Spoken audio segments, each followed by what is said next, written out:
सबसे पहले नजर डालते हैं अब तक की बुलेटिन।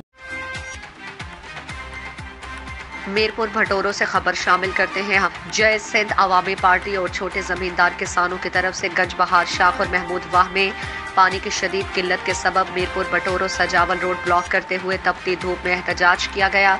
एहतजाज के सबब गाड़ियों के रोड के दोनों अतराफ से लंबी लाइनें लगी गई और छोटे जमींदारों और किसानों का कहना था कि लाखों रुपए जमीन और चावल के बीच पर खर्च किए, लेकिन आपाशी अमले की नाअहली के सबब बड़े नुकसान का अंदेशा है। पानी की शदीद किल्लत के सबब चावल की फसल मुकम्मल तबाही के दरकिनार है। आबादगारों का कहना था कि मीरपुर भटोरों में मुसलसल 2-3 सालों से पानी का बहरान करके भटोरों तहसील के किसानों को बर्बाद करने की सोची समझी साजिश की गई।